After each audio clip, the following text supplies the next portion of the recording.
নকল আর হবে না। কয়দিন আগে আমাদের শিক্ষামন্ত্রী এই কথাটা বলেছিল মাননীয় স্পিকার, কিন্তু আজ আমি জানতে চাই তাহলে কেন নকল হলো মাননীয় স্পিকার? কেন সেই পূর্ণচিত্র আবারও ফিরে এলো? এটা শুধু একটা পরীক্ষার প্রশ্ন না, এটা আমাদের শিক্ষা ব্যবস্থার মর্যাদার প্রশ্ন।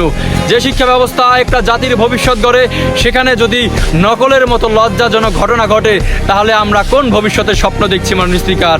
মাননীয় স্পিকার, আজ দেশের মেধাবী শিক্ষার্থীরা নিরাশ।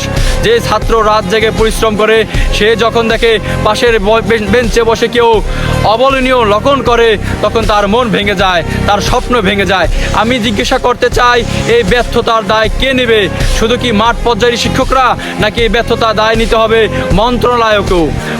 মাননীয় স্পিকার, শুধু বক্তব্য দিয়ে, শুধু আশ্বাস দিয়ে আর কতদিন চলবে? জনগণ এখন ফলাফল চায়, বাস্তব পরিবর্তন চায়। আমি স্পষ্টভাবে বলতে চাই, যদি নকল বন্ধ করার ঘোষণা দিয়ে নকল বন্ধ করা না যায়, তাহলে সেই ঘোষণা ছিল জনগণের সাথে প্রতারণা। মাননীয় স্পিকার, আজ সময় এসেছে কঠোর সিদ্ধান্ত নেওয়ার। যারা নকলের সাথে জড়িত, তারা যেই হোক, যেখানেই থাকুক, তাদের বিরুদ্ধে কঠোর ব্যবস্থা নিতে হবে। পরীক্ষা কেন্দ্রগুলোতে জবাবদিহিতা নিশ্চিত করতে হবে, প্রযুক্তি ব্যবহার বাড়াতে হবে এবং সবচেয়ে গুরুত্বপূর্ণ নৈতিক শিক্ষার উপর জোর দিতে হবে। মাননীয় স্পিকার, এই জাতির ভবিষ্যৎকে আমরা আর প্রশ্নবিদ্ধ হতে দিতে পারি না। শিক্ষাকে যদি আমরা রক্ষা করতে না পারি, তাহলে দেশকে রক্ষা করতে পারবো না। মাননীয় স্পিকার।